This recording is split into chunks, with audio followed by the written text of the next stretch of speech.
இந்த பும்சவனம், சீமந்தம், ஜாதகர்மா, நாமகர்மா, அன்னப்பிராஷ்னம்னு எல்லாம் வச்சுருக்கா.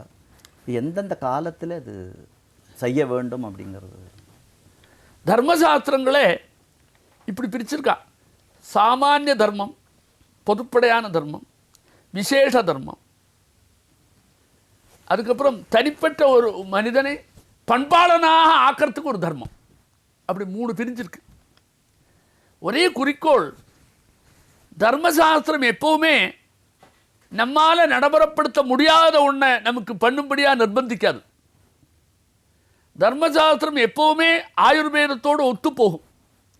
சரீர ஆரோக்கியத்துக்கு இடையூறாக ஒன்றையும் சொல்லாது. எப்படி குழந்தைகளுக்கு தாயார் நல்ல வார்த்தை சொல்லி அதை கொடுக்குறாளோ அப்படி தான் தர்மசாஸ்திரம் செயல்படும். அதனால் ஆரோக்கியமும் மனசந்துஷ்டியும் இது ரெண்டும் வரணுங்கிறதுடைய லட்சியத்தில் தான் தர்மசாஸ்திரம் முன்னாடி நிற்கிறது. அதுதான் லோக ஜீவிதத்துக்கு ரொம்ப அவசியம். ஆத்ம ஞானத்தை அடையிறதுக்கும் அந்த சரீரத்தை வச்சுக்கிட்டு தான் ஆத்ம ஞானம் அடைய முடியும் என்கிறதுனால ஆத்ம ஞானம் வரைக்கும் போகிறது. நீங்கள் கேட்ட கேள்வி தனிப்பட்ட மனிதனுடைய சம்ஸ்கார விசேஷத்தை சொல்லக்கூடிய இடம் அது. அப்போ எல்லாருக்குமே மொத்தமாக சொல்கிற தர்மம் இல்லை, இது ஒரு குறிப்பிட்ட இடத்துல வருது. அதாவது இந்திரிய சுகத்தை அனுபவிக்கிறதுக்கு ஆணும் பொண்ணும் சேர்ந்தா போரும்னு பொறுப்படையாகவே நமக்கு எல்லாம் சொல்ல முடியும். உயிரினங்கள் அத்தனையும் இனப்பெருக்கத்துக்கு ரெண்டும் சேர்றதுக்கு நமக்கு தெரிஞ்ச விஷயம்தான். மிருகங்களிலேயும் பறவைகளையும் விலங்கினங்களையும் விட்ட மனுஷன் பெரியவன் சொல்கிறதுக்கு அடிப்படை காரணமே அவனுக்கு ஒரு மனசு இருக்குது, அவனுக்கு ஒரு சிந்தனை இருக்குது, அவனுக்கு ஒரு அறம் இருக்குது. அதாவது இப்படி சொல்லும், சயனே போஜனே செய்வ பிரஜோத்பாதன கர்மசு சமானபாவோ பூதானாம் தர்மேணைவ நரப்பரா. உறக்கம், ஊன், உறவு, இதில் அத்தனை ஜீவராசிகளுக்கும் கிடைக்கக்கூடிய சந்தோஷம் ஈக்குவல், ஒன்றும் வித்தியாசம் இல்லை. சிறு எறும்புக்கும் ஒரு மனிதனுக்கும் மிருகத்துக்கும் இதெல்லாம் நித்தியமாக உண்டு. இதில் சந்தோஷமும் ஈக்குவல் தான். ஆனால் மனுஷன் அதுலேருந்து எப்படி வேறுபடுறான்னா, இவங்ககிட்ட அறம்னு ஒன்று இருக்குது. இப்படி தான் வாழணும், எப்படியும் வாழக்கூடாது, இப்படி தான் இருக்கணும், இப்படி எப்படியும் இருக்கப்படாது என்கிற ஒரு நிலையை கொடுத்துருக்கு. அதை இவன் மைண்டில் வரவழைச்சு அவனை நல்ல புத்திசாலியாக பண்பட்டவன் பண்போடு இருக்கிறவனா பண்ணுறதுக்காக தனிப்பட்ட முறையில் சில சம்ஸ்காரம் இருக்குது. அதனால் விவாகத்துக்கு ஒரு சம்ஸ்காரம் உண்டு. அதனால் 2 பேர் சேர்றதுக்கு முன்னாடி சம்ஸ்காரத்தோடு தான் அந்த மிருகத்தனமான பரஸ்பரம் இந்திரிய சுகத்தை அனுபவிக்கிறதுக்கு கூட ஒரு அறத்தோடு கலந்து வேதத்தோடு சேர்த்து அது உயர்வு கொடுத்துருக்கா. அப்படி அது சாதாரண ஜனங்களுடைய மாதிரி கொச்சையாக இல்லாமல் அதுக்கு ஒரு தெய்வீகத்தை கொடுத்துருக்கா.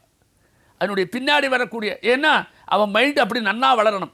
பீஜத்தையே சரி பண்ணால்தான் பின்னாடி இருக்கிற விளைச்சல் அழகாக இருக்கும். பீஜத்திலேயே கெடுதல் இருந்துவிட்டா விளைச்சல்லையும் தெரியும். அதனால் பீடம் ஆரம்ப காலத்திலேயே வேணும்னு தீர்மானம். அப்போ என்ன பண்ணுறார், ஆணும் பொண்ணும் சந்திக்கிறதுக்காக அவளுடைய சந்திப்பை காலத்தினால கிடைக்கக்கூடிய தகுதியை இழக்காமல் இருக்கிறதுக்கு இரவில் வச்சுக்கணும். அதுவும் 2வது யாமம்.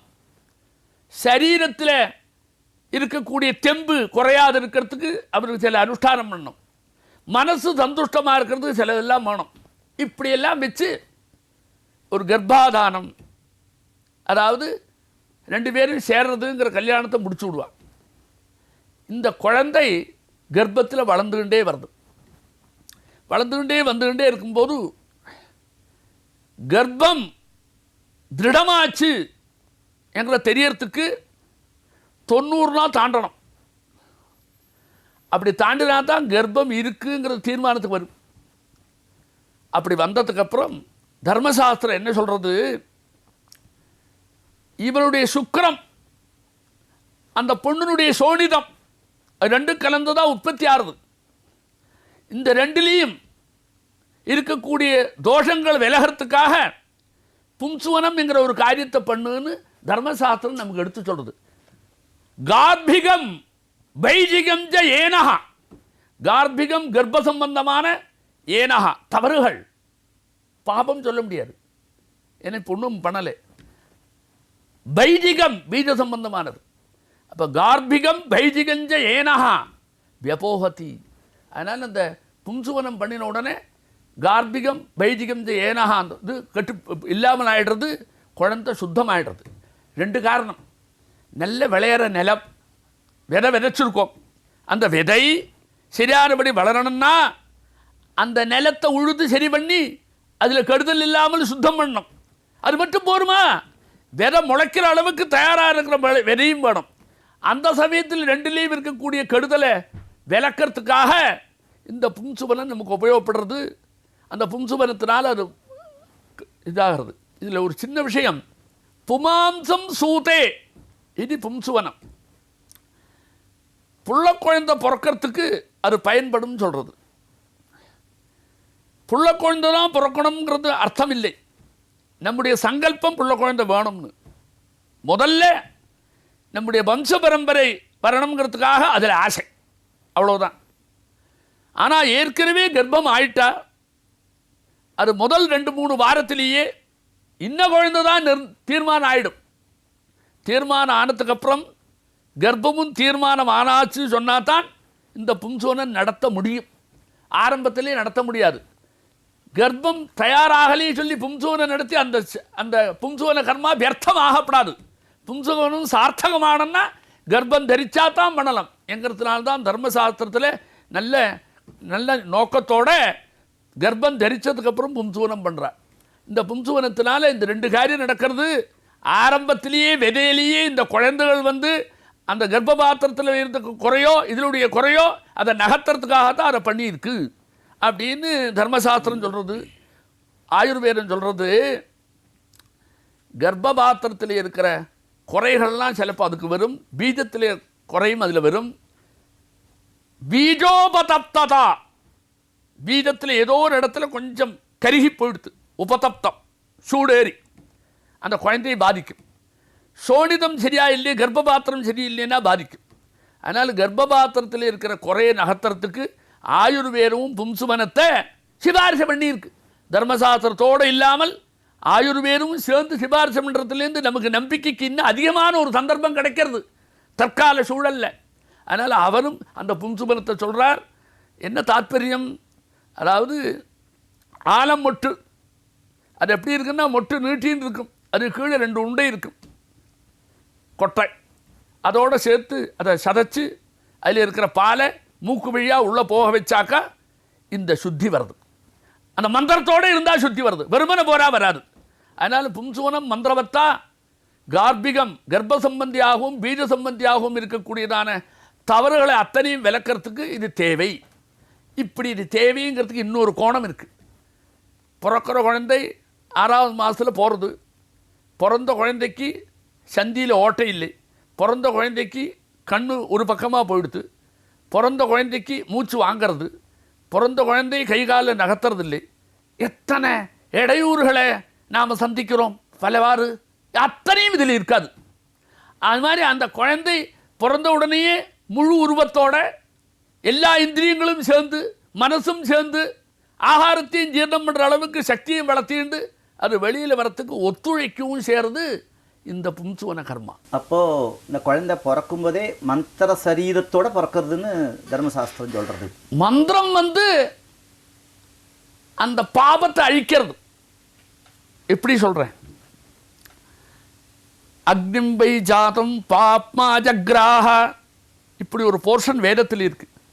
அக்னி பிறந்தான், பிறந்த உடனே அவனோட அழுக்கும் சேர்ந்து வந்தது.